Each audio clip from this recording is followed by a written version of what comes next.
Break के बाद एक बार फिर आपका स्वागत है। चलिए एक बार फिर नजर डाल लेते हैं आज की टॉप स्टोरीज।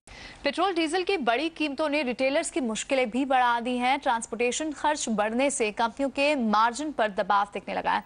हालांकि रिटेलर्स इसका बोझ फिलहाल ग्राहकों पर नहीं डालना चाहते हैं। तेल कीमतों में हुई बढ़ोतरी से आम लोग ही नहीं कंपनियां भी परेशान हैं। पेट्रोल के दाम 3.5 रुपए और डीजल के दाम 2 रुपए बढ़ने से रिटेलर्स की लागत बढ़ गई है। दरअसल रिटेलर्स की कुल ऑपरेशनल कॉस्ट का 15% हिस्सा ट्रांसपोर्टेशन पर ही खर्च होता है। तेल कीमतें बढ़ने से ट्रांसपोर्टेशन कॉस्ट 10% तक बढ़ गई है। जिन इलाकों में बिजली कटौती होती है वहाँ ऑपरेशनल कॉस्ट का 20% हिस्सा डीजी सेट पर जाता है। डीजल कीमतें बढ़ने से इस खर्च में भी 10% तक की बढ़ोतरी हुई है। कंपनियां कह रही हैं कि उनके मार्जिन पहले से ही दबाव में थे।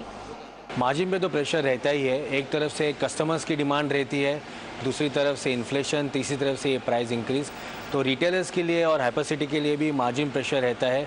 रिटेलर्स का कहना है कि फिलहाल वो अपने ऊपर आए इस नए खर्च का बोझ ग्राहकों पर नहीं डालेंगे, लेकिन अगर सरकार डीजल की कीमतों को भी डीरेगुलेट करती है तो आगे चलकर रिटेलर्स ये बोझ ग्राहकों पर ही डालने वाले हैं, क्योंकि अपने मार्जिन को बचाने के लिए रिटेलर्स कीमतों में बढ़ोतरी करेंगे।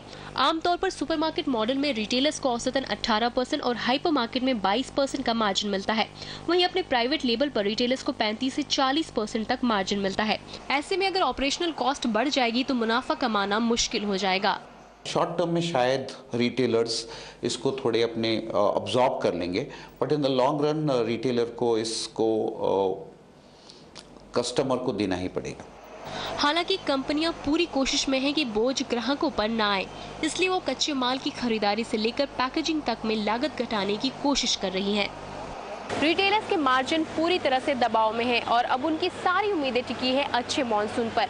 अगर मॉनसून अच्छा रहता है तो कमोडिटीज की प्राइसेस भी कंट्रोल में रहेंगी और ओवरऑल सेंटीमेंट भी अच्छा बना रहेगा।